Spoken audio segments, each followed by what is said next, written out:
به عقایدش در رسانه باید زار بزنی برای عزیز آبی زهرا. تکفیری از تناقض مذهبش با قرآن شگفت زده شد. فهمیده بودم خطاهایی وجود داره، تعارضای قطعی با قرآن دیدم نمیتونم بپذیرم. یه شیعه‌ای وجود نداره. برکت نور هدایت الهی، هدایت چیزیه که هیچ جا نمیشه آدم بره بخره. حقیقت را در قرآن و سنت یافت مراجعه به قرآن هم کردم به عنوان منبع حقیقی و با شجاعت تغییری بنیادین را یه پذیرفت. سنی شدم الحمدلله. تولدی دیگر. بسم الله الرحمن الرحیم. بینندگان عزیز، خدمت همه شما عرض ادب و سلام دارم با ویژه برنامه تولدی دیگر. کتاب انزلناه الیک لتخرج الناس من الظلمات الی النور باذن ربهم الی صراط العزیز الحمید. کتابی که آن را نازل کردیم تا به وسیله آن مردم را از ظلمت ها به سوی تاریکی ها هدایت دهی. به سوی روشنی. بله، فرمودید به سوی تاریکی ها، به سوی روشنی ها هدایت دهید. اینطور که خداوند فرمودن که پس قرآن کتابی است که هدایتگر هست. ممنون از استاد سجودی که اشتباه لفظی منو تصحیح کردن. هر انسانی در حقیقت دو تولد دارد، تولدی که از رحم مادر هست و تولدی که از رحم ایمان هست. تولدی از رحم مادر که با چند خویشاوند هست و با مرگ انسان پایان می‌یابد، اما تولد ایمان تولدی است که مرگ نخواهد داشت. ربنا اغفر لنا ولاخواننا الذين سبقونا بالایمان. تولدی که خداوند از اون به عنوان زنده شدن دیگر هست. او من کان میتا فاحییناه وجعلنا له نورا یمشی به فی الناس. آیا کسی که مرده بود زندش کردیم و برای او نوری قرار دادیم که در بین مردم حرکت می کند، مانند کسی است که در ظلمت هاست، در تاریکی هاست و از این تاریکی ها خلاصی ندارد. صحبت ما در مورد هدایت یافتن هست با قرآن، نوری که بر قلب ها می تابد و انسان دریچه قلبش را بر روی این نور می گشاید و زنده می شود، تولد دیگر می یابد. امروز در مورد همین تولد صحبت میکنیم با 3 تا از هدایت یافتگان، یک روشنفکر و 2 نفر از علمای شیعه. استاد محمد باقر سجودی به عنوان کسی که روشنفکر شیعه بودن و آیت الله حسین مؤید داریم که انشالله بعد از نیم ساعت به ما خواهند پیوست، و جناب حجت الاسلام سابق جناب دکتر سید مهدی موسوی هم که بیشه برنامه داریم در مورد تغییر و تحولی که ایشان در زندگیشون داشتیم. اولا خوش آمد میگیم به استاد سجودی، یه خوشوبشی با بینندگان داشته باشید. غریب هم نیستید شما با بینندگان. خلاصه عرض میکنم بسم الله الرحمن الرحیم. سلام عرض میکنم به همه شما بینندگان عزیز. جناب آقای حسینی، امشب شب خوشحالی است برای ما. حس میکنیم که الان من حال صحابه رو حس میکنم که وقتی که مثلا صحابه اولیه میدیدن مثال ریزش میکنه و از بین مشرکین حضرت خالد میاد، حضرت عمر میاد و همینطوری یکی یکی میان. این چیز داره تو ایران الحمدلله شروع میشه و ما میبینیم که به فضل الله داره تاریخ تکرار میشه و این باعث خوشحالی است و تولدها واقعا خوشحال هستم. الحمدلله، واقعا جای بس خوشحالی است. جناب دکتر موسوی، سلام علیکم و رحمت الله. من هم عرض سلام دارم خدمت شما و استاد گرامی آقای سجودی و تمام بینندگانی که این برنامه رو ملاحظه میکنن. الحمدلله خدا رو شکرگزار هستم که توفیقی هست که خدمت شما عزیزان باشم. در خدمتون هستم. بله، ما مستقیم میریم سر بحثمون. جناب آقای موسوی، از کجا شروع شد؟ اول اینکه به خودتون رو معرفی کنید خیلی خوبه، بینندگان شما را بهتر بشناسند. درسته. یک بیوگرافی خلاصه‌ای و بعد هم سوال بعدیمون. عرضم به خدمتون که خب همونطور که شما فرمودید که اسمم مهدی هست و سید مهدی موسوی و الحمدلله رب العالمین خداوند متعال به من این توفیق رو دادن که با قرآن کریم، این کتاب رحمت و این معجزه رسول الله صلی الله علیه و سلم الحمدلله رب العالمین راه رو پیدا کردم، راهی که موجب سعادت در دنیاست و انشاءالله سعادت و خوشبختی در قیامت و جهان دیگر هست رو الحمدلله پیدا کردم. فکر می‌کنم همین مقدار کفایت بکنه از معرفی خودم. از تحصیلاتتون در حوزه اگه لطف فرمایید تحصیلات دینیتون در چه سطحی بوده؟ بله، عرضم به خدمتتون که تقریبا حدود 11-12 سال در حوزه علمی تهران تحصیل کردم و همزمان با تحصیلم در حوزه علمیه دروس دانشگاهی رو هم بالاخره تحصیل کردم در رشته روانشناسی و 2 مقطع کارشناسی و کارشناسی ارشد رو در ایران اخذ کردم و مدرک دکترام رو در خارج ایران گرفتم و الحمدلله رب العالمین خدا رو شاکر هستم که حدود 6 سال قبل، قریب به 6 سال و انشالله این ماه مبارک رمضان که بیاد میشه 7 سال که الحمدلله رب العالمین راهی رو که صحیح هست پیدا کردم، راهی که مطابق با قرآن هست و راهی که مورد رضای الله هست رو پیدا کردم و الحمدلله رب العالمین الانم در خدمت شما عزیزان هستم. رشته دانشگاهیتون در چه؟ بله، رشته دانشگاهیم در روانشناسی بوده. در این مدت چه؟ بله بفرمایید. و دکترام رو در روانشناسی مثبت نگر گرفتم.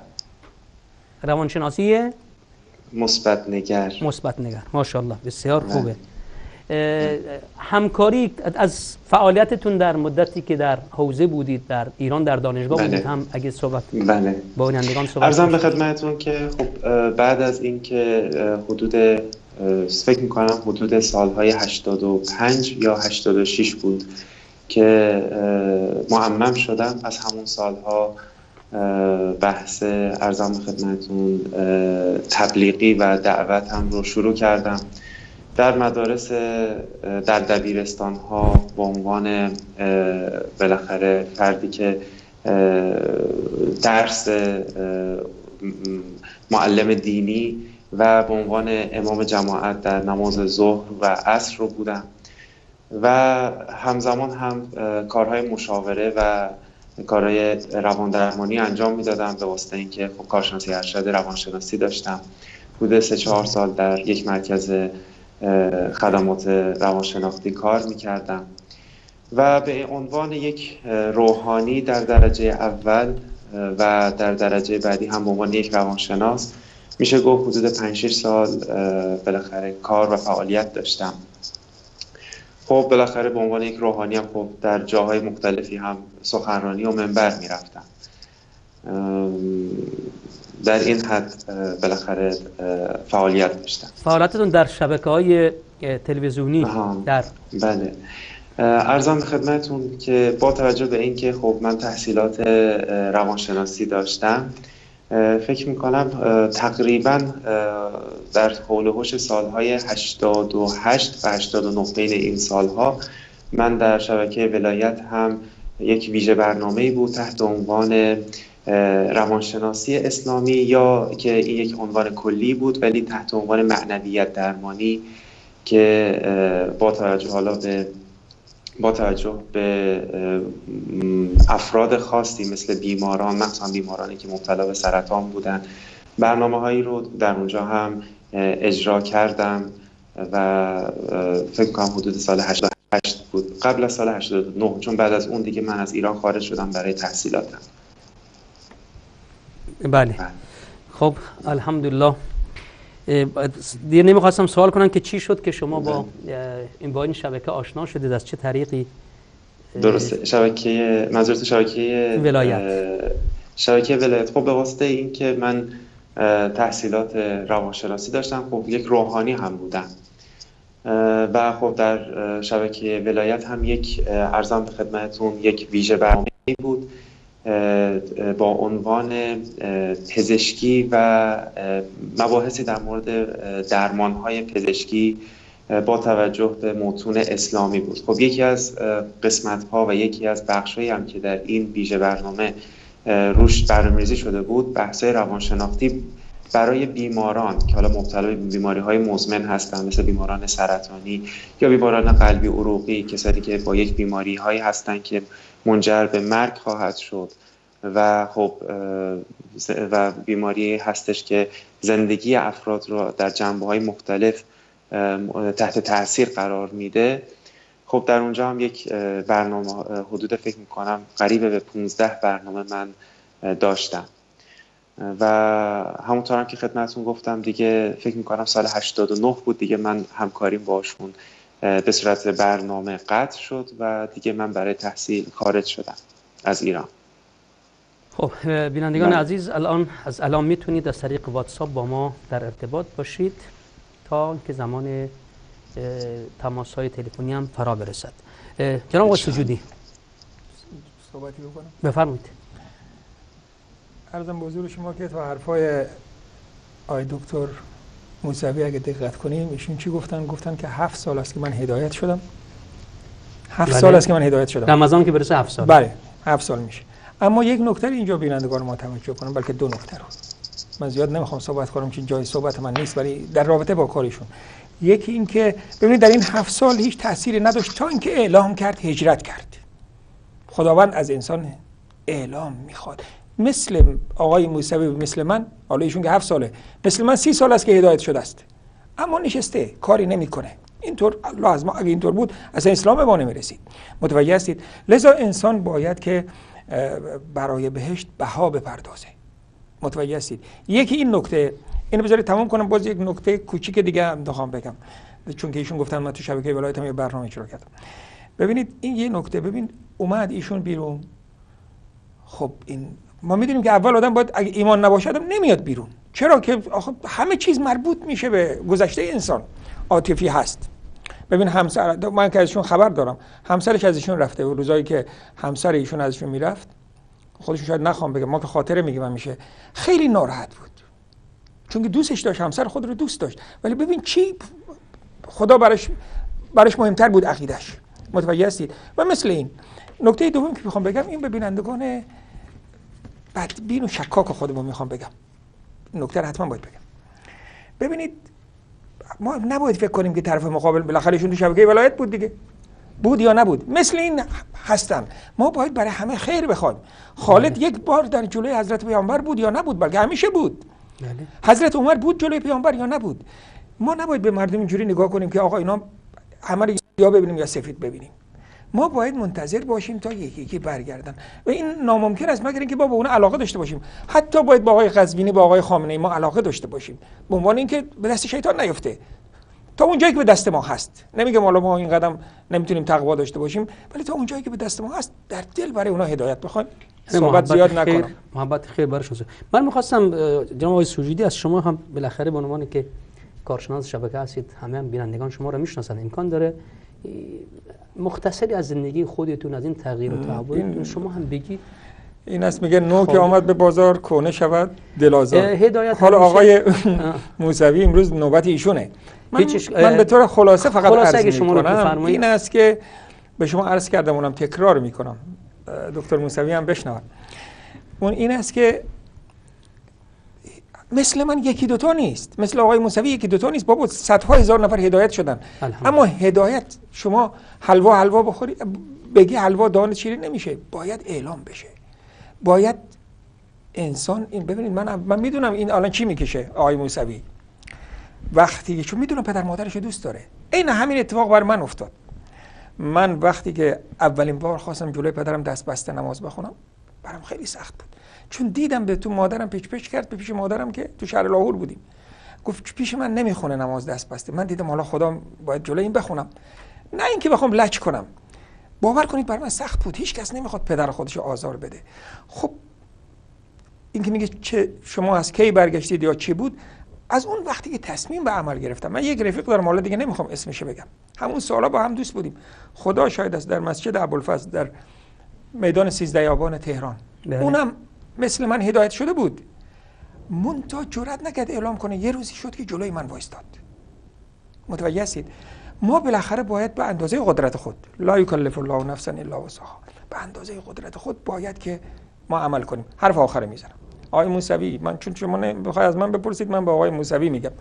ایشون برای من 2 روز 3 روز پیش یک داستانی تعریف کرد. باور کن من نزدیک بود گریه کنم.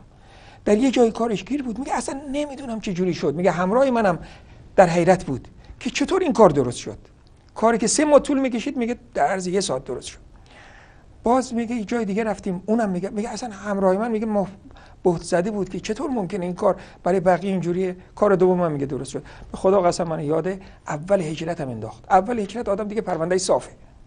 بله. میدونید دیگه مثل که آدم از مادر دوباره متولد شده باشه دیگه. تولد دیگره. واقعا اونجا دیگه خدا خیلی کمک میکنه. یعنی شما به چشم میبینی. من به آقای موسوی نصیحت کردم مثل ما آلوده نشی، همون اخلاص اولیه رو تا آخر داشته باش. نه انشالله که برای آقای شما موسوی هم ناراحت میمونه. نشید، من خاطرات تعریف میکنم انشالله که چیزی نگفته باشم که باعث آزارتون شده باشه. بله. جناب آقای موسوی، میتونیم این سوال رو داشته باشیم؟ حتما بینندگان هم براشون این سوال مهم هست که چی شد؟ از کجا این تغییر و تحول شروع شد؟ آقای موسوی با ما هستن؟ خدمتتون که بخوام خیلی مختصر خدمت شما عرض بکنم، باید اینطور بگم که خب وقتی که من از ایران خارج شدم برای تحصیلاتم، بعد از مدت حدود 1 سال یک فراغت بالی برای من ایجاد شد که بتونم بیشتر تحقیق بکنم، بیشتر مطالعه بکنم و از قبل هم خیلی علاقه‌مند به بحث‌های عقیدتی بودم، مخصوصاً به آیاتی که در مورد ارزم خدمتون باورهای اعتقادی صحبت کرده. خیلی علاقه‌مند بودم و خب در مدتی که من باید اون رساله رو و اون تزم رو آماده می کردم، یک فراغت بالی برای من ایجاد شده بود و یک زمان مشخصی رو قرار داده بودم برای اینکه بالاخره مطالعاتی داشته باشم، چون دیگه از اون چارچوب‌های تحصیلی و کلاس‌های خاص خب از اون چارچوب‌ها خارج شده بودم، میتونستم یک بحث بازتری رو انجام بدم برای خودم. و عرضم به خدمتتون که بعد از مدتی، بعد از مطالعاتی که داشتم، خب چیزی که برای من خیلی عجیب بود دوری من از قرآن بود. یعنی دوری باورهای من از آنچه که در نص قرآن هست، آنچه که در ظاهر و کلام رسا و صریح قرآن هست، دیدم که چقدر از اون من فاصله دارم و حتی در احکام، در فروعم، احکام عبادی هم دیدم حتی در اینها هم چقدر از ظاهر قرآن و نص قرآن و اون چیزی که به صراحت در قرآن ذکر شده از اون فاصله گرفتم. خب خیلی شرایط سختی برای من بود و بسیار متحمل بالاخره اضطراب و نگرانی و تنش‌هایی شده بودم، ولی الحمدلله رب العالمین از اونجا که قرآن شفاء هست و قرآن شفاء قلوب هست و دلها رو شفا میده و هدایتگر روح و قلب هست، الحمدلله رب العالمین با کمک به قرآن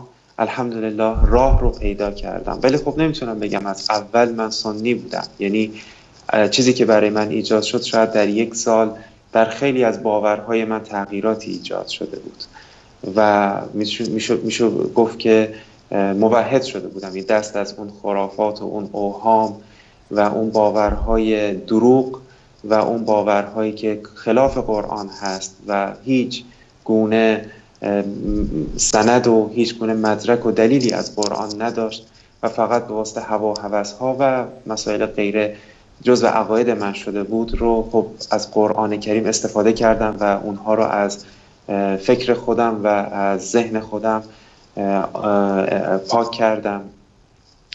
و اون چیزی که میتونم بگم یعنی خیلی امروز فکر کردم که چی رو دقیق بگم خدمتتون، به این نتیجه رسیدم که بگم که اولین چیزی که انتخاب کردم این بود که قرآن کریم رو به عنوان منبع اصلی اخذ عقایدم بگیرم. یعنی در اون زمان به این نتیجه رسیدم که قرآن رو انتخاب بکنم به عنوان منبع اصلی اخذ عقیده و در مرحله بعدی هم باورهایی که داشتم در اون موقع با قرآن سنجیدم. این دو مرحله رو پشت سر قرار دادم و بعد الحمدلله رب العالمین، میگم دچار تنش‌هایی شده بودم ولی الحمدلله رب العالمین چون اعتقاد پیدا کردم که قرآن شفاء هست و مخصوصا شفاء قلوب هست و شفاء و باعث هدایت میشه، الحمدلله با قرآن کریم تونستم راه صحیح و راه درست رو الحمدلله پیدا بکنم. خیلی جالبه چون بحث رشته تخصص شما هم که دیگه روانشناسی هست و تأثیری که واقعا قرآن بر روان انسان میذاره و باعث آرامش انسان میشه و همچنین باعث بعدم که رشته شما هم روانشناسی مثبت نگری است که چقدر قرآن هم بر روی این قضیه کار کرده که انسان رو یک موجود مثبت و مثبت نگر قرار بده. حتما انسان طبیعی است که وقتی که یک عقیده داره الان با اون درگیر میشه، میبینه که برخلاف اون هست، بر اون بزرگ شده، خانواده هست، محیطش هست، در مورد اون تالا خونده، از اون دفاع کرده، بعد میبینه یه باره که تمام این چیزهایی که اعتقاد داشته قرآن اونو تایید نمیکنه، خیلی سنگین هست. ولی آیه قرآن خیلی زیباست در این قضیه، میگه که خداوند چه کسانی به وسیله قرآن هدایت میده. میگه یهدی به الله من اتبع رضوانه، کسی که دنبال رضوان خدا هست خدا هدایتش میده. خیلی حالا قرآن میخونن، استدلال هم میکنن، اما با قرآن هدایت نمییابند. سوال همین از شما آقای سجودی کنم که شما چی شد، از کجا شروع کردید، چی شد که تغییر و تحول درتون به وجود اومد؟ والا همین که شما فرمودید، البته به این صورت که بگیم که پیروی از رضوان الله باشه، من به این صورت میگم که ترس از عذاب الله، بالاخره اونم یه جور راضی کردن الله جل جلاله است. من میدیدم که اگر با این عقیده بمیرم، آقای دکتر موسوی هم تو حرفاش اول اشاره کرد، ایشون تقریبا صحبتایی که میکنه همون چیزایی است که من مثلا 30 سال پیش یعنی منم اول نگفت، بله اول نگفته بودم من سنیم، اول گفتم من قرآن فقط پیرو قرآن هستم یا مثلا قرآن رو پیروی میکنم. بر من سخت بود که همه چیز رد کنم. منطق از این است که با خود فکر کردم که بالاخره انسان میمیره. این باعث شد که من جرأت پیدا کنم. متوجه هستید؟ فکر میکنم که این تنها چیزی است که میتونه انسان رو، بالاخره انسان یک انگیزه میخواد، یقین داشتن به آخرت و یقین به این که این زندگی تمام خواهد شد، باعث خواهد شد که انسان خصوصا اگه جوانی هم همراهش باشه، یکم جنون جوانی هم هست دیگه، فکر نمیکنه، اول کار میکنه باز فکر میکنه. ولکن وقتی که شما شروع میکنی باز تایید الله رو میبینی. من قبل از اینکه هجرت کنم جناب حسینی، قبل از اینکه هجرت کنم من میدیدم که الله به من کمک میکنه. یعنی نیت فقط کرده بودم که من رحمت خدا را میدیدم و الحمدلله. یعنی فکر میکنم که خلاصه جواب سوال شما اینه که ما به اصطلاح، ولی من نمیخوام در مورد خودم بگم، اجازه بدید یه نکته بگم شورش کنم برای شما. بفرمایید. چون الان موقع آقای چیز آیت الله حسین مایید هم بله خلاصه این عرض میکنم. ببینید هر کس که از مذهب شیعه برمیگرده به طریق اهل سنت میاد، به طریق توحید میاد، حرفی برای گفتن داره، ولو که درس هم نخونده باشه. حالا ما درس تو اهل سنت که نخوندیم، اما منم میتونم صحبت کنم، آقای شکری هم میتونه، آقای عبدالله آلمان هم میتونه، فلان هم میتونه، دکتر موسوی هم میتونه. ولی که شما یکی رو نشون بده که شیعه بوده، سنی بوده، شیعه شده باشه، بتونه حرف بزنه، معلوم است که چیزی انگیزه‌ای نداشته که شیعه بشه، یعنی انگیزه درونی اونو بر نگردونده که بتونه حرف بزنه. مگر اینکه انگیزه مالی باشه یا اینکه انگیزه مالی باشه نمیتونه آدم صحبت کنه. درسته. چی بگه؟ بله. الان اگه تق فرمان تماس با آیت الله حسین مؤید رو برقرار کنید، نگاه کنید الان کسانی که واقعا عالم هستن و دنبال هدایت هستن، انسان در قرآن هدایتش میبینه. ما آیت الله برقعی ها رو کم نداریم الحمدلله. در حقیقت از قرن 13 وقتی که به تاریخ نگاه میکنیم، گرایش روشنفکران دینی و علمای شیعه به طرف قرآن شدت یافته. یعنی در چیز عجیبی است که در طول تاریخ فکر شیعه از قرن 13 وقتی ما نگیم 13 هجری، گرایش علمای شیعه به طرف قرآن و زدودن خرافات و ترک اون خرافات رو خیلی واضح میبینیم. شخصیت های بسیاری بودن در خود ایران ما که الان اواخرش همون آیت الله برقعی است و الان هم به عنوان کسی که آیت الله حسین مؤید هستند که از علمای برجسته عراق بودند، آیت الله بودند، در ایران هم بودند، درس خارج هم داشتند، فتاوا بهش ارجاع داده می شده و خودشون هم بار دیگه عجیب هست وقتی که بهش کتابی داده میشه که در رد بر این کتاب چیزی بنویسند متوجه میشن که عجیب هست که من چه عقایدی داشتم تا حالا و چقدر عقایدم خلاف قرآن هست. تعجب میکند از این. نمیدونم جناب آیت الله حسین مؤید تماسشون با ما برقرار شده یا نه؟ اتاق فرمان. سلام علیکم و رحمت الله و برکاته. و علیکم السلام و رحمت الله و برکاته. جناب آیت الله حسین مؤید، خدا شما را همیشه مؤید بدارند در دنیا و در آخرت. خیلی ممنون. عرض کنم خدمت شما این اگر بفرمایید آیت الله صادق خوب است، چون من الان اهل سنت و جماعت هستم. بله بله. در بین اهل سنت و جماعت دیگه عنوان آیت الله نیست. بله بله درسته. بالاخره به عنوان ما میگیم شیخ علامه حسین مؤید آیت الله سابق. خیلی خوش اومدید به برنامه خودتون. خیلی ممنون. من تشکر میکنم از میهمانی شما و با عرض سلام به بینندگان گرامی عرض کنم برنامه شما برنامه بسیار مهمی هست و بسیار مهم هست که شما این موضوع خصوصا دارید بحث میکنید و در واقع میتوانیم بگوییم که مهمترین عواملی که سبب هست برای اینکه علما و روشنفکران و پژوهشگران تشیع را ترک کنند و منهج و روش اهل سنت و جماعت را بپذیرند این است که تناقض اساسی که هست بین محتوای تشیع مذهبی و بین قرآن. بله. و پیداست هر کسی که تعصب را کنار بگذارد و نگاه موضوعی بکند و بنماید به این حقیقت میتواند برسد که تمام پایه های تشیع من وقتی میگم تمام پایه های تشیع یعنی واقعا به این اعتقاد دارم تمام پایه های تشیع با قرآن جدا هستند، اصلا هیچ سازشی با قرآن ندارند.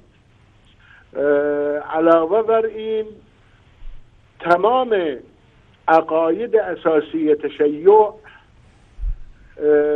هیچ گونه دلیلی از بینات، چه بینات قرآن چه بینات سنت،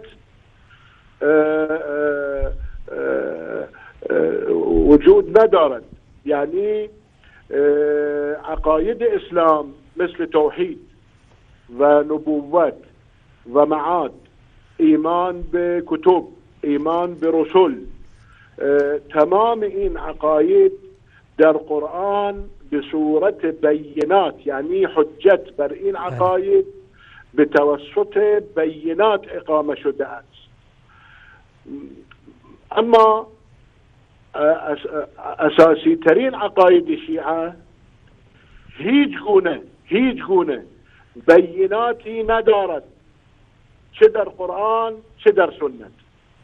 بعد که من میتوانم مدعی بشم که عقاید تشیع نه فقط با قرآن سازشی ندارد بلکه با عقل حتی با عقل. بله. گرچه علمای شیعه همیشه مانور میکنند که تشیع از عقل استفاده میکند و مجالی میدهد به عقل و علوم عقلی و استدلال های عقلی، ولی در واقع تمام استدلال های شیعه مبنی بر برهان منطقی نمی باشند، بلکه مبنی بر مغالطه است و کسانی که علم منطق را خونده باشند درک میکنند فرقی وجود دارد بین صناعت برهان و بین مغالطه. بله. استدلال های عقلی شیعه مبتنی بر برهان منطقی نیست، بلکه مبتنی هستند بر مغالطه است. بله. میتواند بیشتر بگم، من مدعی هستم و میتوانم ثابت کنم که اصل تشیع مذهبی با یقینیات علم منطق جوری نیست و هیچ سازگاری بین این دو وجود ندارد. یعنی یقینیات علم منطق، چه دلیلی که میگن فطریات، چون جزو یقینیات چند قسمی هستند، مثل متواترات، مثل مشاهدات، مثل تجربیات و فطریات. بله. فطریات که علمای منطق میگن قضیه قیاساتها معها، یعنی به محض اینکه دو طرف قضیه تصور کنید و واسطه بین این دو طرف تصور بشه که همیشه این واسطه بین دو طرف در ذهن حضور دارد و در ذهن هر کس، چه عالم باشد چه غیر عالم، حضور دارد، اون وقت این قضیه عقل میتواند بهش تصدیق کند بدون نیازی به برهان. این میگن فطریات است. بله. من مدعی هستم که تشیع و اصل تشیع مذهبی حتی با این فطریات جوری ندارد، یعنی سازگار نیست و فطریات رد میکند تشیع را. و معنای این قضیه هر کس چه عالم باشد چه غیر عالم اگر شبهه را کنار کند و هوای نفس را کنار کند، میتواند با درک عادی خود بدون نیاز به برهان مرکب منطقی میتواند برسد به نتیجه بطلان تشیع. تا این حد من میگم. بله بله. در صحبتاتون اشاره فرمودید به تشیع مذهبی. من فکر کنم که بله. تشیع سیاسی داشته باشیم و تشیع مذهبی. بله، سه تا تشیع داریم. بله. یک تشیع سیاسی هست و تشیع روحی و تشیع مذهبی. بله. تشیع سیاسی این مبتنی بر عقیده تشیع نیست، این تنها موافق شدن در موقف سیاسی هست. بله. اما موضوع این که اعتقاد به امامت معین و اعتقاد به عصمت و اعتقاد به مسائل وجود ندارد در تشیع سیاسی. همچنین تشیع روحی که محبت بیشتر، مودت بیشتر، توجه خاص روحی به اهل بیت بدون اینکه مبتنی هست بر عقیده امامت و عقیده عصمت و این غلو، این تشیع روحی. این در تاریخ وجود داشت و شاید تا حالا در بعضی ها وجود دارد و علمای حدیث اهل سنت این را خیلی مشکل ندانستند. بله. اما آنچه که مشکل هست، بلکه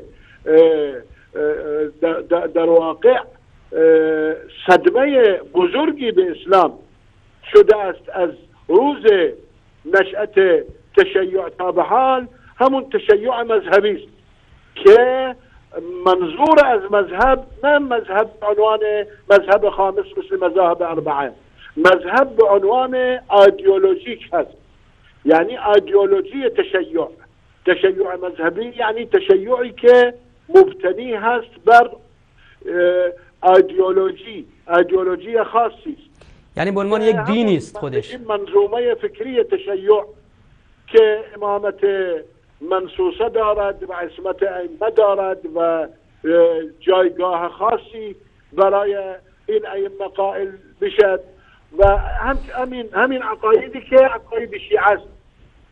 این تشیع مذهبی به نظر بنده هیچ ربطی به اسلام ندارد و این تشیع مذهبی نمیتوانیم بپذیریم که این تشیع به عنوان یک اجتهادی است در فهم نصوص شرعی.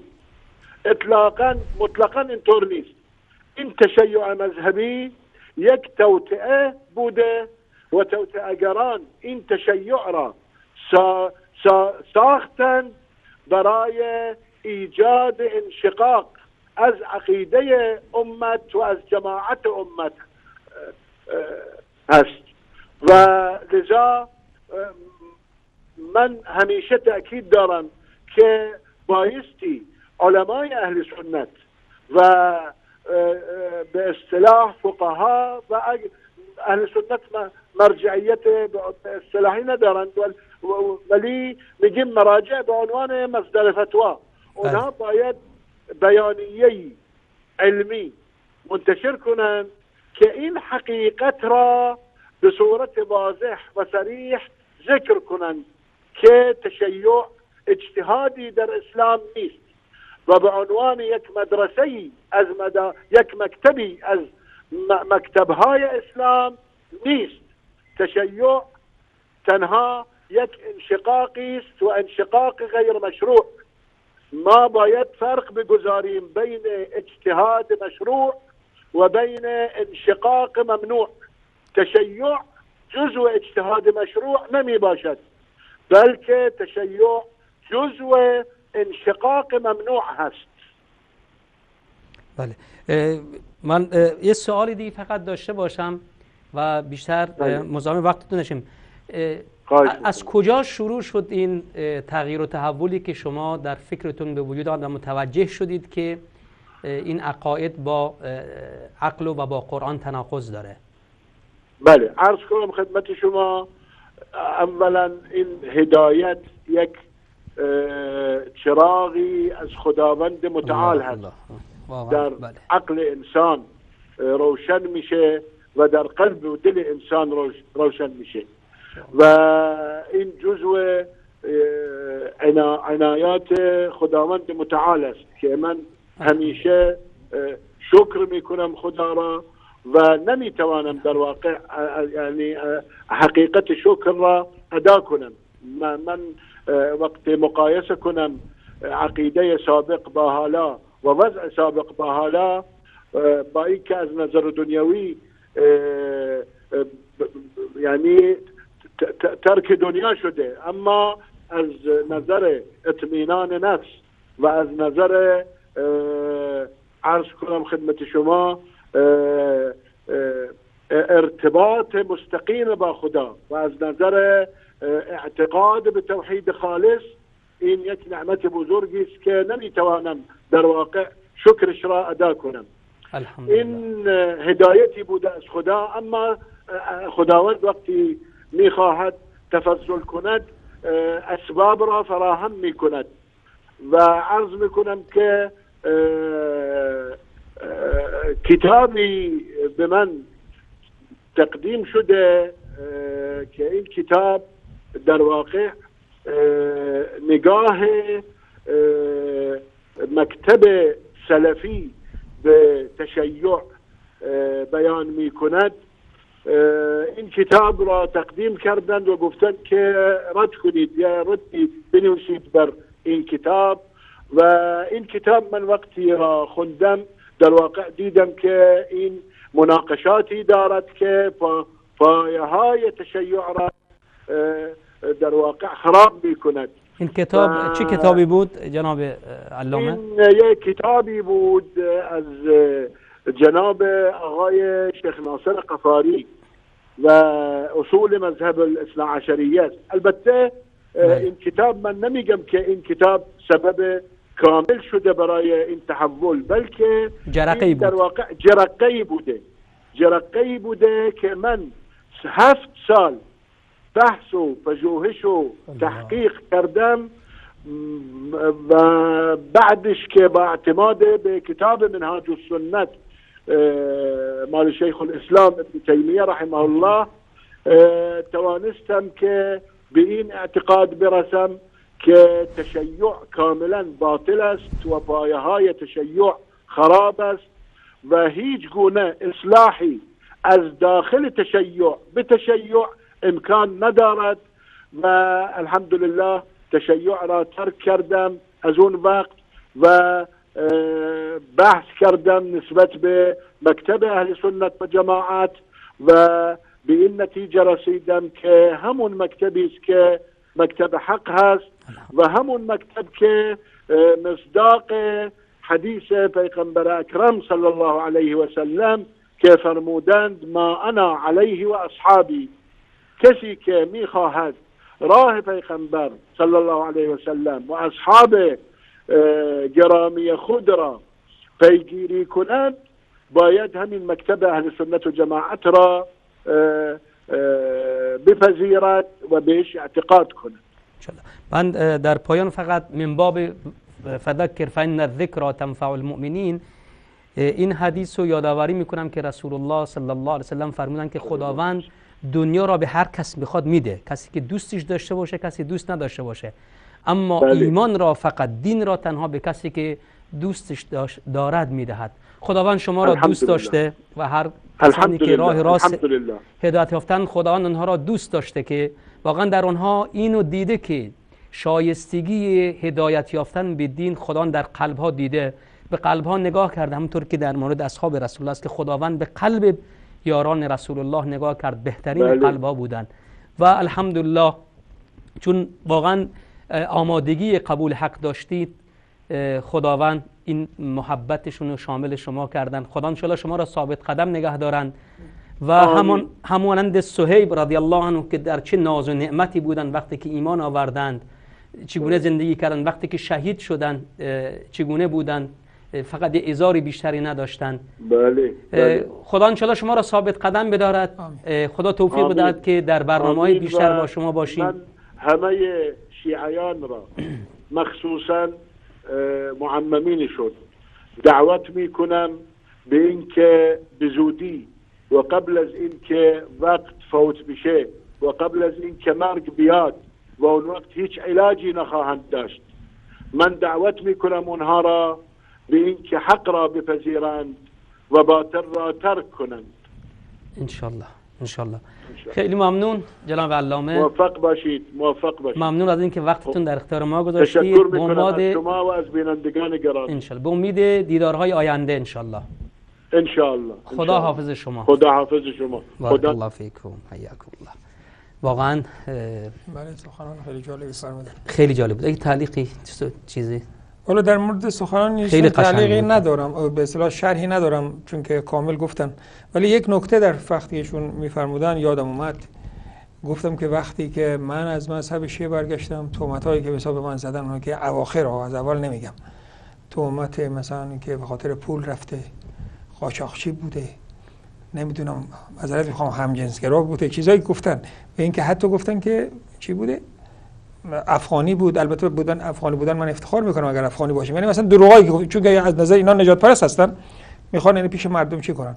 آقای علامه حسین مؤید رو گفتن که نمیدونم امیل نوکر مزدور آل سعود بوده، نمیدونم چی بوده، با صدام رابطه داشته.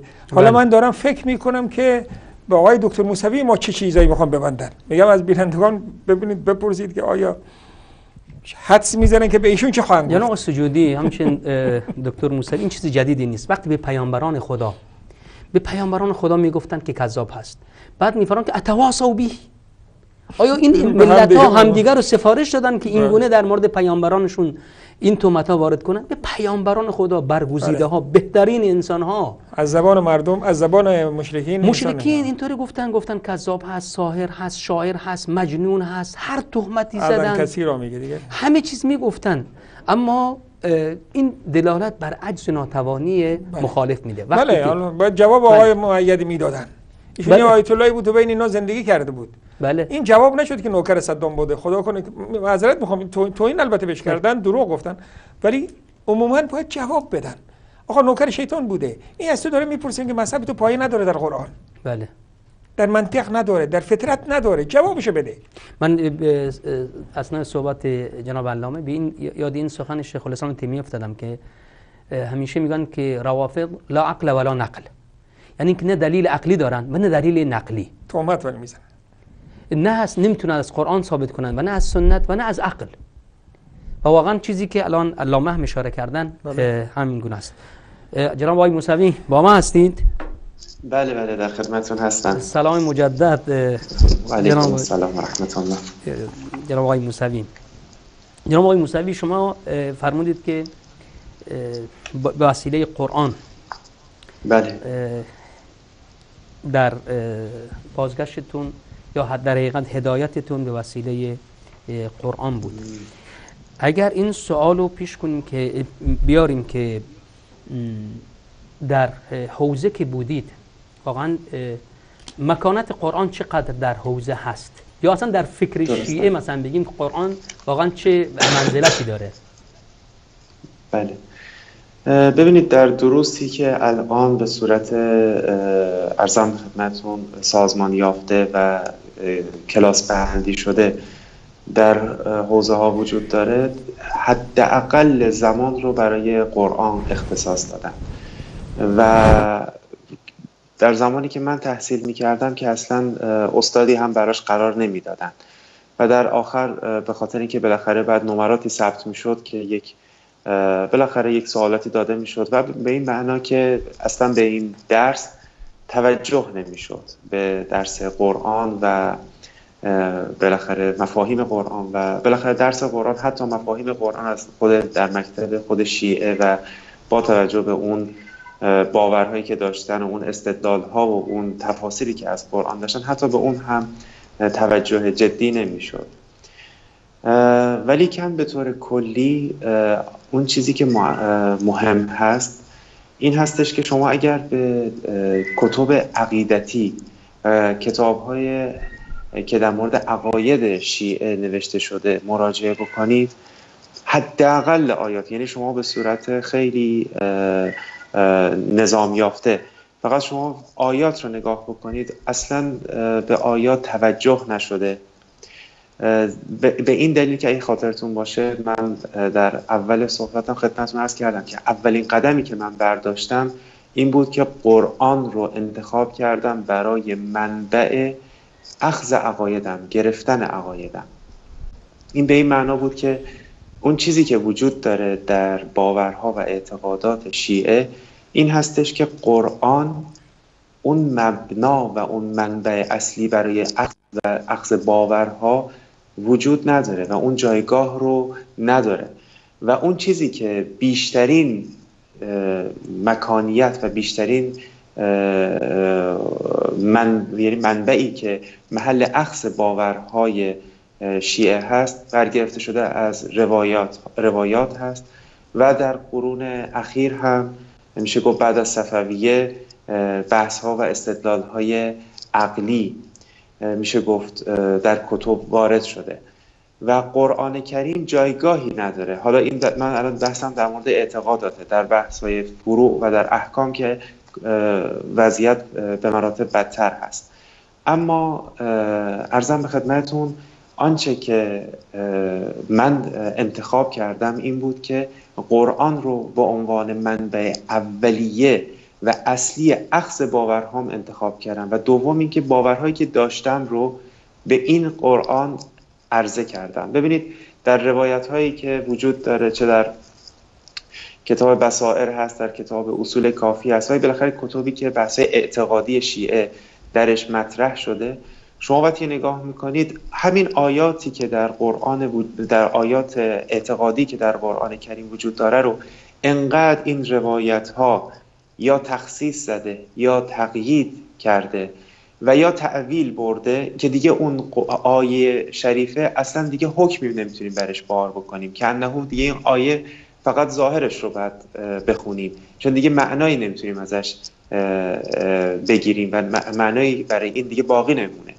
انقدر این روایت هایی که وجود داره که بسیاره، یعنی کتاب بصائر الدرجات یا کتاب اصول کافی، یعنی آیه‌ای نمونده که بحث اعتقادی به صراحت درش شده باشه و این روایات یا تخصیص یا تقیید یا تعویل نبرده باشنش و از اساس یعنی آنچه که در قرآن هم هست اون رو باعث از بین بردن اون مفهوم قرآن کریم کرد. و من کاری که انجام دادم این بود که گفتم که قرآن کریم رو مبنا قرار میدم، این کلام قرآن رو مبنا قرار میدم.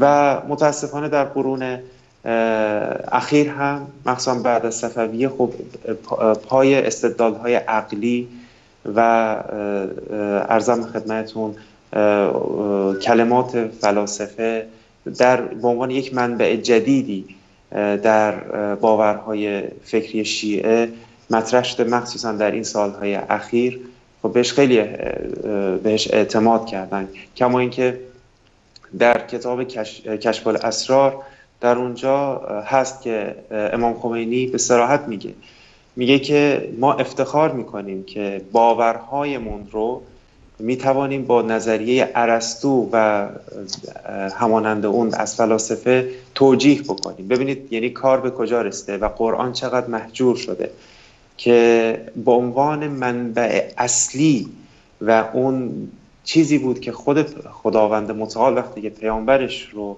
مبعوث میکنه برای هدایت بشر، همراه اون پیامبر قرآن رو نازل کرده و این قرآن هستش که مبنای اصلی هست برای هدایت و بیان اعتقادات. و در این قرآن هم همه چیز به طور واضح در خود قرآن ادعاش کرده که به طور کامل همه چیز رو بیان کرده و این قرآن هم قرآنی است که هدفش هدف پزشکی نیست، هدفش هدف کتاب تاریخی نیست، هدفش هدف هدایت بشریت است. و در بحث هدایت بشریت و در بحث هدایت انسان‌ها از زمان نزولش تا قیام قیامت هر آنچه که نیاز بوده برای هدایت بشر به صورت واضح و روشن در قرآن کریم بیان شده. ولی شما ببینید جناب دکتر در حوزه شما ماده‌ای داشتید به اسم قرآن یا برای تجوید قرآن؟ بله، فقط من الان ندارم، ولی در اون حدود مثلا 15-16 سال قبل و تا همین سالهای اخیر فقط در سال اول یک درس تجوید بود که ما اصلا کلاس نداشتیم و بعد از اون هم تا دوران سطح، یعنی اون 10 سالی که به صورت سطح بندی هست، هر سال یک بحث تفسیر بود، ولی من تا حالا هیچ استادی رو نداشتم و اینطور متداول بود که در حوزه ها درس تفسیری اصلا نیست و اصلا توجهی نمیشه به بحث قرآن و بحث تفسیر قرآن. چون من به سخن آقای خامنه ای هست که میگه که تموم میکنه حوزه رو، حتی یه بار قرآن نکرده، یه بار قرآن نخونده. کلام ایشون اینطور هستش که یک نفر در حوزه های علمیه میتواند به مقام اجتهاد برسد ولی حتی هیچ گونه نگاهی به قرآن نکنه. بله، این حقیقتیه که ایشون هم بهش اعتراف کرده و واقعا در قرآن، حالا بحث اجتهاد در فقه هست، در فقه که اساساً قرآن متروک هست چون تمام آیه‌ای نیستش که در قرآن، این در کتاب رسائل و در بقیه کتب اصولی، چه در اصول فقه و چه در فقه بیان شده که آیه‌ای نیست در قرآن کریم در باب احکام، در آیات الاحکام که تخصیص یا تقیید نخورده باشه. در نتیجه عملاً آیات در احکام شرعیه که در شیعه بررسی و بحث ازش میشه اصلا متروکه و ازش استفاده نمیشه. اما در اختصاص خود بحث‌های عقیدتی هم متاسفانه وضع از اون هم بدتر هستش و عملاً قرآن ترک شده، در صورتی که قرآن از ابتدا تا انتهاش بحث عقیده هست و قصصی که در قرآن هست به عنوان کتاب تاریخی یا فقط یک کتاب یک قصه نیست، بلکه در این قصص تاریخی بحث توحید در بیان شیرین در قالب قصه بیان شده، جنگ بین توحید و شرک و بالاخره عبرت‌هایی که سبب این شد که امت‌های گذشته منحرف شدن و از دایره توحید و رستگاری خارج شدن، در قالب قصه خداوند متعال این رو بیان کردن. چرا که قسمت اعظم قرآن قصص هست. خب قصص قرآن در مورد توحید و عبرت گرفتن از امت‌های گذشته است که چگونه باعث شد که از دایره توحید خارج بشن و در قرآن کریم هم به صراحت آیات کثیری وجود داره که به صراحت باورها و اعتقادات رو بیان کرده، ولی خب می‌بینیم که به اینها توجه نمیشه و من اینها رو یافتم و قرآن رو منبع اصلی اخذ باورهام انتخاب کردم و الحمدلله رب العالمین قرآن هم سبب هدایت شد و شفای قلب من شد و الحمدلله رب العالمین این راه رو پیدا کردم و خدای متعال رو شاکر هستم هر لحظه و لذتی که الان و راحتی که الان در قلبم دارم احساس میکنم که فقط مخصوص به خودم هست و این تجربه است که برام بسیار ویژه هست و خدای متعال رو شاکر هستم. الحمدلله الحمدلله. خب میتونن بینندگان عزیز با ما در تماس باشن بعد از این میان برنامه کوتاهی که خواهیم داشت. موسوی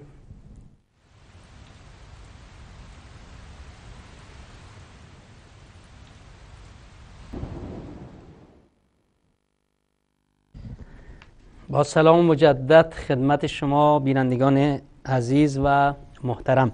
میتونید از الان با شماره‌ای که زیرنویس میشه با ما در تماس باشید.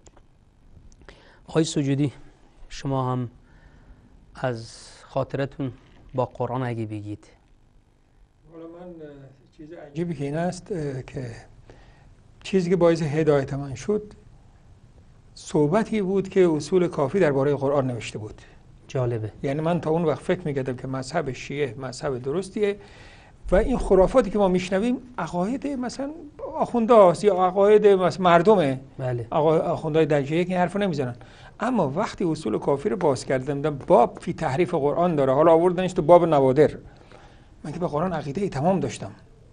با اینکه خیلی از مردم همینطور هستن. وقتی دیدم که اینو گفته گفتم خدایا اگر قرآن هم تغییر کرده باشه دیگه چی مونده؟ لذا گفتم که همون روز من از این مذهب برگشتم. همون روز گفتم هیچ امکان نداره که قرآن ده. و واقعا این منو به فتنه انداختم. این گفتم برم ببینم دیگه آیا بعد از قرآن کتاب آسمانی دیگه نازل شده. رفتم با آیت مطالعه کردم که مدعی بودن آقا بوی شرک اونا از بوی شرک شیعه خیلی بیشتره. متوجه هستید؟ بله. یعنی با قرآن به این معنی باعث هدایت من شد. و یک چیز دیگه که هست هدایت بیشتر شد وقتی که مثلا من هجرت کردم. این آیه رو مثلا میدیدم که تصویر میکشید زندگی منو و من یهاجر فی سبیل الله یجد فی الارض مراغما کثیرا وسعا. میدیدم واقعا یعنی ظاهرا باید همه درا واسه من بسته میشد اما خداوند درا رو باز میکرد. یعنی فکر کن که انسان گذرنامه نداشته باشه، انسان هیچ کس رو نشناسه، باید از اول شروع کنه، یعنی اصلا عقل قبول نمیکنه. و وقتی که من برای پدر مرحومم داستان تعریف کردم زندگی خود رو 3 سال بعد اومده بود به دیدن من یا 2 سال بعد، برایش که گفتم که عقل اینو قبول نمیکنه. خدا بهت کمک کرد. یعنی به اختیار اون وقت شیعه متعصب بود. بله. گفت خداوند به تو کمک کرده. یعنی واقعا بعضی چیزا اصلا نمیشد گفت که منظور این است که الله جل جلاله با این قرآن بعد من رو بیشتر ثابت قدم نگه داشت. در حتما همین گونه بودم. همیشه کسانی که در راه خدا حرکت کردن، هجرت کردن، ایمان آوردن به الله، خدا درها رو براشون گشوده. این چیزی است که حالا شما با چشمان خودتون دیدید و در زندگیتون لمس کردید و حتما در آینده هم بیشتر لمس خواهید کرد. ولی جالب این است که در صحبت جناب علامه مؤید این بود که شیعه رو به عنوان یک دینی میدونه، نه به عنوان یک مذهب، نه به عنوان یک مذهب فکری. بله مذهب فکری که به عنوان یک دین هست که اصول و عقایدش غیر از اصول عقایدی است که قرآن و سنت رسول الله صلی الله علیه و آله بیان داشتن. به این خاطر از اون به عنوان یک دین دیگر، حقیقت یک دین دیگر است. برای چی؟ برای اینکه برای اینکه اونها به افراد، حالا اسمش تو ما اسم آقا موبایل بذار قیچی، موبایل که موبایله، اسم پیغمبر شما بذار امام. درست. و اینها به پیامبران جدیدی معتقد هستند و به کتاب‌های جدیدی معتقد هستند. حالا خودشون قبول نمی‌کنن. الان دکتر موسوی چی گفت؟ اصلا قرآن گذاشتن کنار، تو حوزه که قرآن نه. یا شما گفتید قول آقای خامنه‌ای رو که میدونه قرآن نخونه و مجتهد بشه. بله. دیگه چی یعنی چی این چیزی مگه ممکنه؟ کاملا درسته. جناب آقای موسوی در بحث امامت که میاد، من فکر کنم زمانی که دیگه شما کلا دچار تغییر و تحول شدید، همین بحث فکر کنم نیمه شعبان بود که خودتون آماده میکردید برای سخنرانی کردن در مسئله نیمه شعبان که دیگه متوجه این میشید که هیچ اساسی نداره در این مورد. اگه شرحی بدید برای بینندگان. عرضم به خدمتتون که من الحمدلله رب العالمین حدود انشالله این ماه رمضان که بیاد، یعنی 7 سال هستش که الحمدلله رب العالمین بالاخره هدایت شدم. اما برمیگردم به قبل از 7 سال، دقیقا توی همین زمانهایی، یعنی در همین ماهایی که الان هستیم، اوج مطالعات من بود و بالاخره تحقیق میکردم. بالاخره رسید همینجوری تحقیقاتم به جلوتر و جلوتر اومد تا در اوایل ماه شعبان دیگه بررسی نصوص و تولد امام مهدی رو شروع کرده بودم و در مورد امام مهدی صحبت میکردم، تحقیق و بحث میکردم. البته امام مهدی به عنوان یک از دید شیعه، بله اصطلاح شیعه، بله امام مهدی از باب اصطلاح شیعه. بله. وقتی که بحث میکردم و عرضم به خدمتتون مطالعه میکردم در مورد بحث مهدی، خیلی برام جالب بود. یعنی وقتی که در کافی اسناد تولد رو نگاه کردم و تحقیق کردم، کتب و اقوال کسانی که اینها رو نقد کرده بودن و رد کسانی که بر اونها مطلبی نوشته بودن، بالاخره توی این مطالعات که بودم به این نتیجه رسیدم که خب واقعا این مهدی اصلا اساسی نداره و برای من بسیار دردناک بود. یعنی حتی خیلی قبل از بحث مهدی بسیار بسیار در باورهای من تغییراتی ایجاد شده بود و خیلی تغییر کرده بودم، ولی باز هم یک دید شکی داشتم نسبت به مهدی. یعنی میگفتم خب ممکن در باب مهدی هم همین مسائل برای من پیش خواهد آمد، ولی خب هی به تعویق مینداختم، چون بالاخره وقتی که آخوند بودم خودم رو سرباز مهدی میدونستم و خودم رو دعوت کننده به مهدی میدونستم و بالاخره یک جوری ایشون رو انگار رئیس دعوت کننده، رئیس خودم میدونستم. خب خیلی یعنی یک ارتباط عاطفی عمیقی بود با این وهم و با این موجود وهمی که برای ما ساخته بودند و ما هم اعتقاد داشتیم و برام خیلی دردناک بود و یه جوری اینو عقب مینداختم تا اینکه دعوت شده بودم برای نیمه شعبان تا در اون جمع ایرانیان صحبت بکنم، در خارج از کشور. بله، در دانشجوهای ایرانی صحبت بکنم. خب دیگه دیدم که حالا که قرار صحبت بکنم، خب مطالعاتم رو به سمت بحثای در مورد امام مهدی بردم و یادم میاد که شاید در شب شاید 1-2 ساعت میخوابیدم، یعنی تا جایی که میتونستم مطالعه میکردم و قریب به نیمه شعبان بود، یعنی 2-3 روز مونده بود به نیمه شعبان، دیگه به قطع رسیدم که واقعا مهدی جز وهم چیز دیگری نیست، جز یک خیال چیز دیگری نیست و خودم رو دیدم چقدر، یعنی حس کردم بیماری روانی رو. یعنی اینکه خب تا قبلش خب به عنوان خب یک روانشناس که بودم میدونستیم خب توهم چجوریه و بعضی از افراد چگونه چه علایق عاطفی با یک موجودات خیالی دارم و بعد دیدم خود من هم با یک نوع از این بیماری رو دارم، ولی این بیماری رو در جامعه ما بهش بیماری گفته نمیشه و چه بسا تایید میکردن. دیدم خب وقتی که من هر روز چشمم را باز میکنم موقع صبح میگویم السلام علی المهدی، دارم به کسی سلام میکنم که اصلا وجود نداره و هر لحظه با اون صحبت میکنم و اون رو امام خودم میدونم، ولی خودم میدونم و دیدم خب منم دارم مثل یک بیمار روانی هستم. به این نتیجه رسیدم که و درک کردم که این بیماران روانی به چه صورت هستن و دیدم خب چطور بله چند تا تماس داریم اگه بینندگان خیلی وقت پشت خط هستن، چند تا تماس داشته باشیم و بعد انشالله که برمیگردیم به ادامه سخنانتون. آقای محمد از یزد، این قلم به من لطفا. آقای محمد بفرمایید. سلام علیکم و رحمت الله. آقا محمد. آقا علی بفرمایید. تماس قطع شده.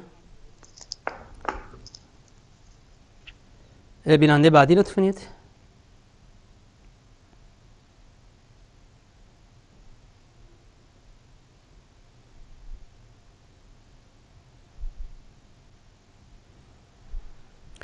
بیننده عزیز بفرمایید، خودتون معرفی کنید. سلام علیکم و رحمت الله. سعید هستم از ایران. و علیکم السلام و رحمت الله و برکاته. خسته نباشید عرض میکنم محضر دو استاد بزرگوار و برادر عزیز جناب آقای دکتر سید مهدی موسوی. خسته نباشید. خب خوشحال از که حرفهای این برادر عزیزمون رو شنیدیم، اما دو سوال من داشتم اگر اجازه بدید بپرسم. سوال اول این هست که جناب ابن تیمیه در مجموع الفتاواشون گفته که شیعیان نسب صحیح ندارن هیچ کدومشون. چی ندارن؟ من نمیخواستم نسب صحیح هیچ کدوم ندارن. فقط لا یکون من الرافض من له نسب صحیح. مجموع الفتاوا جلد 35 صفحه 141.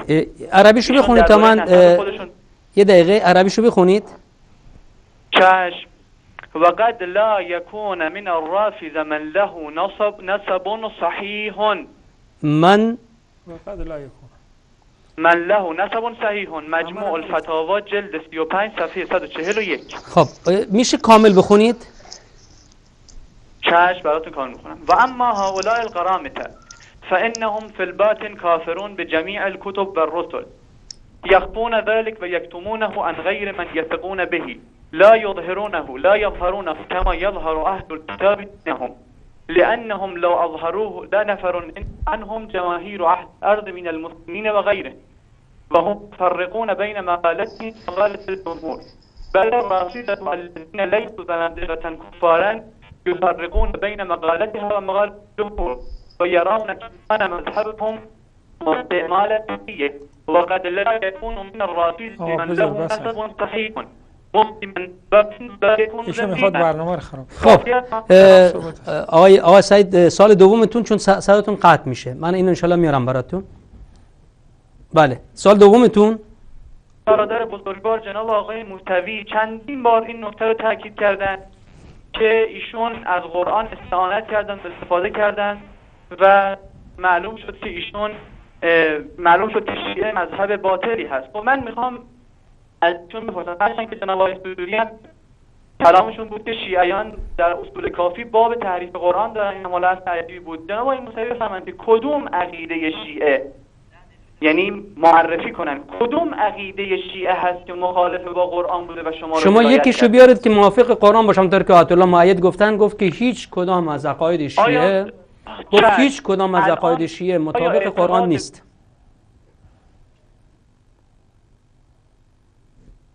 خب اعتقاد به خدای شاه صداتون قطع و وصل میشه. آقا هادی بفرمایید. بیننده بعدی.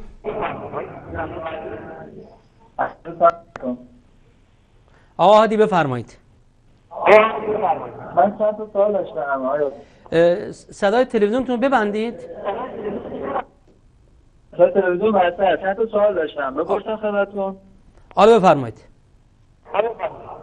از روی اسپیکر بردارید. از روی ظاهرا روی اسپیکر شما صحبت میکنید. بله. اولا سوال اول اینه که ایشون کارشناس شبکه ولایت نیستن. این چه دروغه که ایشون گفت من کارشناس شبکه ولایتم. یک برنامه تولیدی و ضبطی به عنوان روانشناس بوده، نه به عنوان کارشناس عقیدتی. دوم اینکه ابن تیمیه و محمد بن عبدالوهاب شیعیان واقعا در آقای موسوی جواب بدن که آیا واقعا این چنین بود؟ دیگه این هست.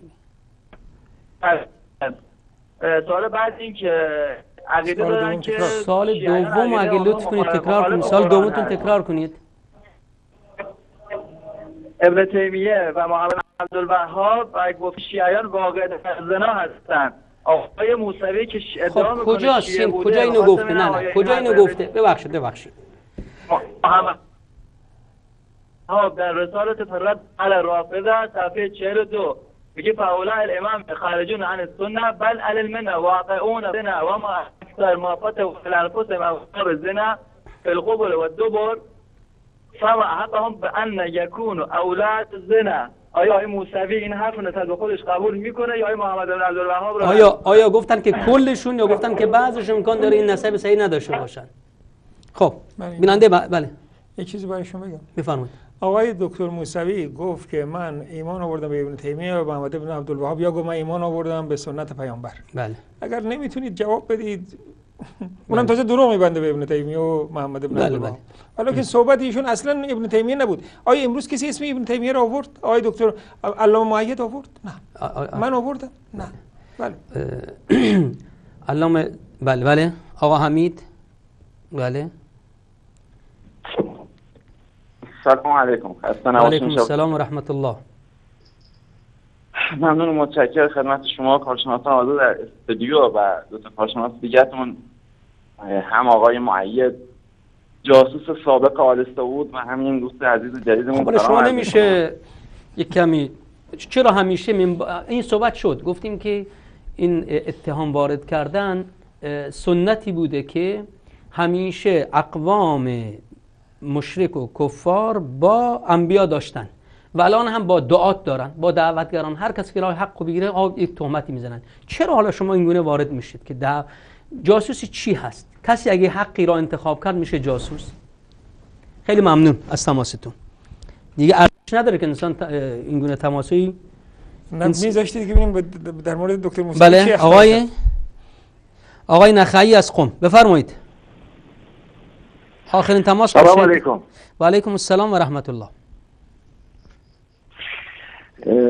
عرض میکنم که دو سه مطلب رو امشب من به سرعت اجازه فرمایید بیان بکنم.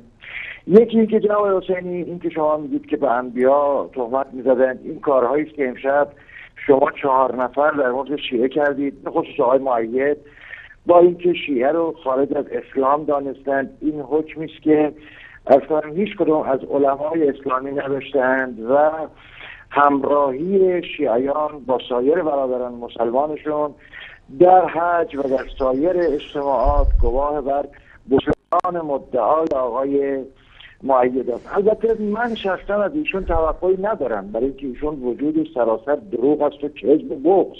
خب جناب آقای نخعی، شما قبول دارید که بر اساس اعتقاد شیعه کل صحابه بعد از پیامبر کافر شدن؟ اساس این تکفیر چیه؟ شما در کجای قرآن میتونید این تکفیر رو پیدا کنید که امامتی که شما معتقد هستید و اصل از اصول دین قرار دادید، از ارکان دین قرار دادید، در کجای قرآن هست؟ بعد میگید که هیچ فرقی نیست و شما کسی رو تکفیر هم نمی کنید. بفرمایید. جناب حسینی، اتفاقا این بحثی که من جلسه پیش یه مختصری رو با آقای سجودی داشتم، این دروغ است که شما میفرمایید و شیعه چنین ادعایی نداره. پس شما هیچ گونه آگاهی نسبت به کتب شیعه و روایات شیعه ندارید؟ ممنون، چون وقتی نداریم. شما یا تقیه میکنید یا اصلا آگاهی ندارید، نمیدونید که شیعه چیه. دیگه خیلی مشخص است. خب من قبل از این که بعضی از این چیزا رو مطرح کنم، جناب آقای موسوی، آقای سجودی، بحثی ما داشتیم در بحث امامت قبلا. به این نتیجه ما در تاریخ میبینیم که اولین کسی که بحث امامت رو درست کرد عبدالله بن سبا یهودی بود. کسی که نجاتش داد و از اهل بیت بیرون آوردش و به دیگران نقل داد عثمان بن سعید عمری بود، یا عمری بود یا عمری. این فرد تونست کلا فکر امامت رو از هم پاشیده شدن کلا نجات بده و از اهل بیت گرفت آورد به خودش داد، خود را به عنوان باب امام معرفی کرد. یعنی نگاه کنین که چیزی نبود، همطور که دکتر موسوی گفتن یک وهم بیشتری نبود. قضیه اصل امامت به خصوص بحث مهدی است و جالب است که حتی جناب آقای احمد کاتب، دکتر احمد کاتب هم وقتی که میاد بررسی میکنه برای اثبات نظریه ولایت فقیه، میاد در بحث امامت وقتی مهدی میرسه اصلا هیچ چیزی نیست، اینه که اصلا کلا هیچ چیزی وجود نداره. خب جناب آقای دکتر برمیگردیم به شما. من در تماسایی که گرفتم متاسفانه چیزی که با ارزش باشه که بخوام مطرح کنم که شما توضیح بدید چیزی نبود. بله، اگر اجازه بدید من در یکی از بینندگان فکر کنم اسمشون آقا سعید بود، بله، یک سوالی کردن که گفتن که خب بگن که کدوم یکی از باورهای شیعه مخالف هست با قرآن کریم. بله. ببینید یک باوری هست در شیعه تحت عنوان ولایت تکوینی. این ولایت تکوینی اساره‌ای هست، یعنی اصطلاحی هست که در این اصطلاح جمعی شده از بسیاری از اوصافی که برای امام معین کردن و خیلی از این اوصافی که برای امام معین کردن خب باعث ورود در شرک و خروج از دایره توحید میشه. خود تعریفی که علامه طباطبایی از ولایت تکوینی کردن در تفسیر المیزان، گفتن ولایت تکوینی به این معناست که آن ولی قدرت تدبیر و تصرف و مدیریت عالم رو داره.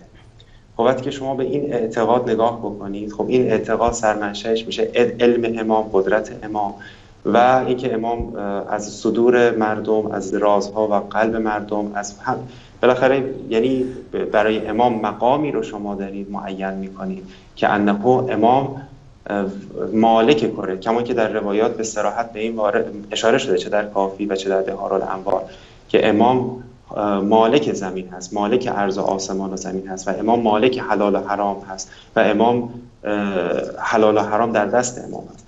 و که برای امام شما وقتی که ولایت تکوینی رو این اعتقاد رو دارید و با توجه به این اعتقاد از امام شفا میخواید، از امام کمک میخواید، از امام وسعت در رزق میخواید و غیره و این خواسته ها رو از امام دارید، ریشه‌اش در این باور به ولایت تکوینی است. خب ولایت تکوینی نه در یک آیه، در آیات کثیری در قرآن کریم نقض شده و در خلاف اون آیات زیادی وجود داره. فقط یک آیه خیلی کوچکی که من میخوام بهش اشاره بکنم در سوره مبارکه آل عمران، آیه 128 هست که لیس لک من الامر شیء. خداوند متعال در این آیه میفرماید که لیس لک، ببینید در این جمله منفی هست، یعنی در صیغه نفی هست و شیء هم به صیغه نکره آمده، یعنی خداوند متعال به پیامبرش میگوید که هیچ کدوم از امورات در دست تو مطلقا نیست. یعنی این کلام افاده عام داره، یعنی هیچ یک، در ترجمه فارسی باید اینطور بگیم که هیچ چیزی، هیچ یک از امورات و امور عالم به دست تو نیست. یعنی فقط بله. حالا شما بحث الان ولایت تکوینی رو گفتم، ولایت تشریعی هم با آیات کثیری نقض میشه، ولی شما وقتی این بحث علم امام رو مطرح میکنید، قدرت امام رو مطرح میکنید و بالاخره تعریفی که علامه طباطبایی داره و علمای معاصر دارن و علمای قبل دارن، حتی در کتاب بصائر الدرجات بابی رو معین کرده تحت عنوان این که تفویض شده امور به ائمه، در کافی تفویض، بابی تحت عنوان تفویض امور به ائمه مطرح شده.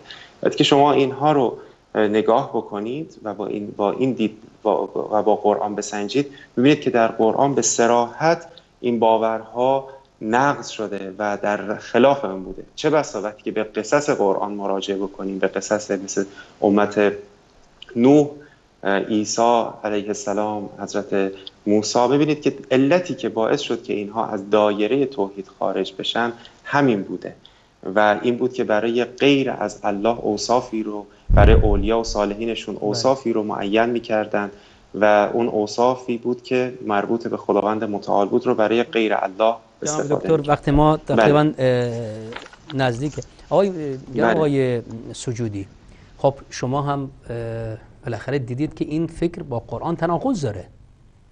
بله طبعا گفتم به شما همه چیزش از بله. تا آخر چون دوست ما میگه که شما هیچ چیزی نیست، یعنی چیزی نمیشه. من که برنامه‌ای دارم که شاهد از قرآن میارم، هر صفحه یک دلیل بر ضد اینها، بر ضد، یعنی فکر کن از هر صفحه قرآن من دلیل میارم بر ضد عقایدشه. اگر وقت هست من یک نکته کوتاه در مورد بینندگان بگم. اولا یک دروغی با آقای دکتر بستن که ایشون گفت که من برنامه روانشناسی داشتم در ولایت. بله. دومین این که سعی کردن هم توهین کنن هم بینندگان رو از مسئله اصلی بیارن بیرون، چیز احساساتی کنن که آقا ابن تیمیه گفته که شیعه زنازاده هستن، شیعه فلان هستن.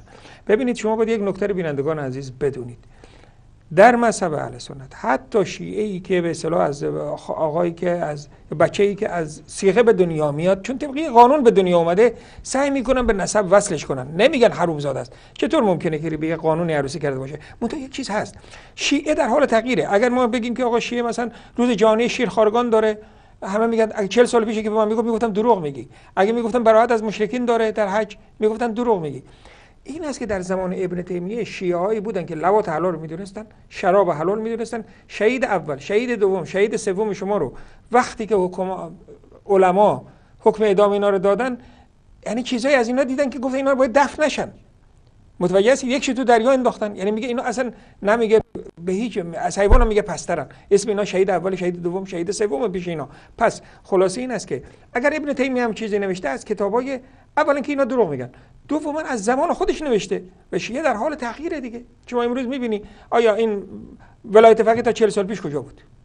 بله. خب چون وقت ما تمام است، اتفاقا این شبهه‌ای هم که آوردن در بحث این که فقط لا یکون من الرافضه من له نسب صحیح مسلما فی الباطن ولا یکون زندیقا، چون وقت ما تمام هست. ولی متأسفانه شما بیاید جمله رو بخونید کامل ببینم که ابن تیمیه در مورد چی صحبت میکنه. از بحث قرامته هست، از اینها صحبتشون میکنه میاره و بعد هم میگه که وقت داریم اتاق فرمان یا اینکه بله اینجا میگه که اینهای قرامته میگه که در باطن هم کافر هستن، کافر هستن به همه کتابهای آسمانی و همه پیامبران. یخفون ذالک و یکتمونه عن غیر من یثقون به، میگن که پنهانش میکنند از کسانی که بهش اطمینان ندارن. مثلا سیریا لا یظهرونه کما یظهر اهل الكتاب دینهم، مانند اهل کتاب دینشون ظاهر میکنن، قرامت صحبتشون. لانهم لو اظهروه لنفر عنهم جماهیر اهل الارض من المسلمین و غیرهم، مسلمان و غیر مسلمان از اینها بعدشون میومد دیگه. و هم یفرقون بین مقالتهم و مقالت الجمهور، یعنی فرق میزنن بین اعتقاداتشون و اعتقادات جمهور. بل الرافضه الذين ليسوا زنادقه كفارا یفرقون بین مقالتهم و مقالت الجمهور. حتی میگه که این رافضه‌ای که به این درجه کفر نرسیدن، زندیق نیستن، وارد اون عقایدشونو قبول ندارن. و یرون کتمان مذهبهم و استعمال التقیه، مسئله میگه که کتمان مذهب و استعمال تقیه میبینن. و قد لا یکون من الرافضه من له نسب صحیح مسلما فی الباطل ولا یکون زندیقا. میگه که چه بسا که بعضی از رافضه هستن که نسب صحیحی ندارن. خب معلوم نیست از کجا اومدن. میگه که این بحثی نیست، میگه شناخته شده نیستن، انسان‌هایی نیستن که شناخته شده باشن. از جبل عامل لبنان اومده خدا میدونه. نه اصلا بیشتر اون کسانی که اگه به عنوان سران مذهب شناخته شدن، نگاه کنید چطوری میخواد اونها را. بعد میگه مسلما فی الباطل ولا یکون زندیقا لكن یکون جاهلا مبتدعا. میگه زندیق نیست اما جاهل مبتدع هست. قد لا يكون من الرافضة من له نسب صحيح مسلما في الباطن. یعنی بس این میگه که چه بسا کسانی که قد لا يكون من الرافضة من له نسب صحيح، این البته معانی مختلف میشه کرد. میگه کسی که از رافضه قد لا يكون من الرافضة من له نسب صحيح مسلما في الباطل ولا يكون زنديقا لكن يكون جاهلا مبتدعا. خلاصه میخواستن هدایت دکتر موسوی رو بیارم بگیم ما مظلوم هستیم، ما رو زنازاده میگن و از این حرف. بله. خب جناب آقای دکتر موسوی خیلی ممنون از اینکه امشب با ما بودید، با بینندگان عزیز و محترم. جناب آقای دکتر صحبت پایانی اگه داشته باشید. خیلی متشکر هستم از اینکه خدمتتون رسیدم و در این برنامه خدمت شما عزیزان بودم. در آخر باز هم خداوند متعال رو شاکر هستم که الحمدلله رب العالمین به من توفیق هدایت رو اعطا کردن و در آخر هم با همه دوستان و بینندگانی که این برنامه رو دارن میبینن و در آینده خواهند دید ازشون این خواهش رو دارم که برگردیم به قرآن کریم و برگردیم به معجزه پیامبر، معجزه حضرت عیسی، معجزه حضرت موسی و انبیا نیست فقط در کتب ازش ذکر شده، اما معجزه پیامبر ما در دستان ما هست، در خانه ما هست و این آیات الله هست و رجوع بکنیم و قرآن خودش رو کتاب هدایت و روشنگری نامیده. بیاییم و سر سفره قرآن بشینیم و باورهامون رو به قرآن عرضه بکنیم و باورهامون رو از قرآن بگیریم و انشاءالله با کسانی هم که معمم هستن و جزو روحانیون هستن به اونها هم عرض میکنم که تحقیق بکنن، بحث بکنن روی این مباحث. مطمئن هستم که اگر نیتشون پاک باشه و اگر با اخلاص وارد بشن و از خدا کمک بخوان، مطمئناً خداوند متعال راههای خیلی خوبی رو جلوی پاشون قرار میده و از اون طرف هم در قرآن کریم خداوند متعال علمایی که حرف حق رو در کتاب ببینن و به اون عمل نکنن و برای مردم بیان نکنن و کتمان بکنن مورد لعن خودش و لعن کنندگان قرار داده و بدونیم که عذاب خداوند قطعی قیامت وجود داره و دوزخ وجود داره و بترسیم از عذاب قیامت، مخصوصا علما که حق رو ببینن و ساکت باشن یا خدایی نکرده با اینکه علم به حق دارن برعکس اون رو تبلیغ بکنن. خیلی متشکرم، در پناه الله باشید. جناب دکتر برادر عزیزمون جناب آقای محمد انصاری از شبکه وصال تماس برقرار شد. بله جناب آقای انصاری، سلام علیکم و رحمت الله. علیکم السلام و رحمت الله و برکاته. حال شما چطوره؟ دوستان چطور هستن؟ خوب هستن؟ سلامت باشید. شهر پیامبر، از شهر پیامبر با ما هستید. خوش به سعادت شما که در این سرزمین پاک هستید. بفرمایید جناب انصاری. بارک الله فیک.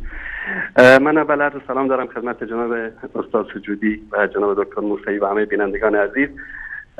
همه ما میدونیم که اصل مذهب رافضه بر اساس دروغ پایه‌گذاری شده و اینها از هر مناسبتی باید استفاده بکنن تا با بیان دروغی اذهان عمومی رو مشوش بسازن.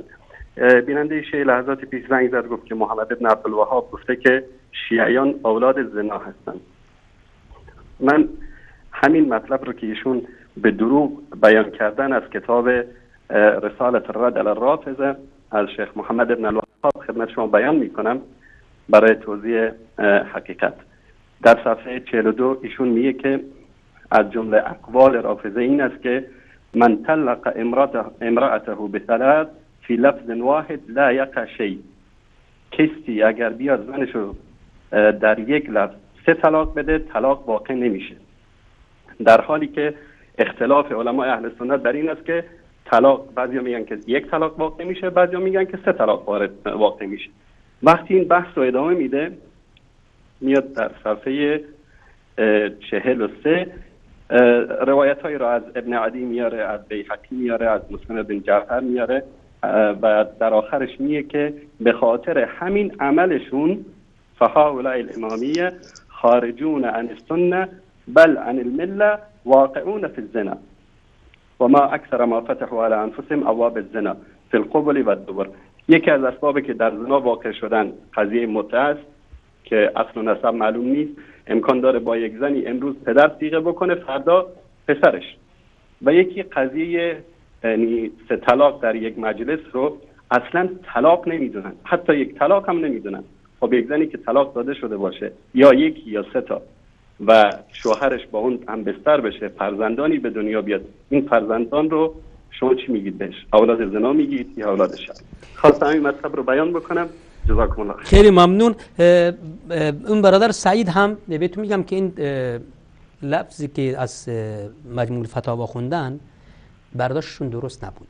شما سخن رو کامل بخونید. شیخ الاسلام ابن تیمیه چی میگه؟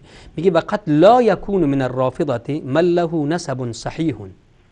غیر رافضه میگه که نسب صحیح داره، مسلما فی الباطن، یعنی غیر رافضه کسانی هستند که مسلما فی الباطن هستند ولا یکون زندیقا لکن یکون جاهلا مبتدعا، اما جاهل مبتدع است. و اذا کان هؤلاء ما صحت نسبهم و اسلامهم یکتمون ما علیهم من البدعه والهوى، با توجه به صحت نسب و اسلامشون میگه که اون هواشون اون بدعتشون رو کتمان میکنن، لکن جمهور الناس یخالفونهم، با این حال جمهور مردم باشون مخالفت دارن. فکیف بالقرامطه الباطنیه الذی یکفرهم اهل الملل کلها من المسلمین والیهود والنصارى. پس اینجا نمیاد میگه که جزاکم الله خیر. اینو شما توضیح دادید. بله. بیننده بعد از ایشون در مورد محمد بن عبدالوهاب. بله بله بله. اینم دروغه. خیلی ممنون جناب آقای انصاری. سلام دوستان در شبکه وصال همه برسونید. جناب آقای سجودی، من اینجا یک نکته عرض کنم. ببینید این همون هر چیزی که در تایید گفته من هست، به اصطلاح که گفتم دینشون در حال تغییره. حقیقتا من که از مذهب حوزه درس نخوندم تا حوزه شیعه، ولیکن میدونم که فکر میکنم میدونم، الان از دکتر موسوی بپرسید که یک طلاق واقع میشه سه طلاق که بکنه. اما در زمان محمد بن عبدالوهاب حتما گروهی بودن که سه طلاق یک طلاق هم نمیدونستن. میگم یعنی شیعه امروزی وقتی که میشنوه که مثلا از شیعه بعد گفتن، منظورشون شیعه زمان خودشونه، چون این دین با قول امروزی آپ تو دیت میشه. الان شما مثلا بازم تکرار میکنم، خیلی از عقایدی که قبلا به عنوان عقاید غلات و زنادقه معرفی شد، ائمه اونها رو لعنت کردن، الان شده جزء مسلمات عقیده شیعه. منظور چیزایی رو اضافه میکنن، چیزایی رو کم میکنن. من فکر کنم دکتر موسوی هنوز با ما هستن.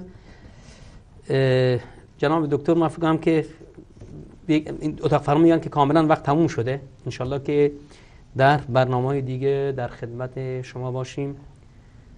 بینندگان عزیز خیلی ممنون و متشکر از اینکه تا این وقت از شب با ما بودید. تا برنامه دیگه انشالله که ما هفته بعد تولد دیگر برنامه جناب آقای دکتر موسوی به امید خدا پخش خواهد شد بعد از برنامه استاد سجودی. درسته؟ بسیار عالی. به امید خدا تا اون زمان همه ما در حفظ و پناه خدا و السلام علیکم و رحمت الله و برکاته. از بطن حوزه های علمیه برخاست نخبه قومی آخوندی ولایت مدار بود و دعوتگر به عقایدش در رسانه. باید زار بزنی برای عزیز تکفیری از تناقض مذهبش با قرآن شگفت زده شد. فهمیده بودم خطاهایی وجود داره، تعارضای قطعی با قرآن دیدم نمیتونم.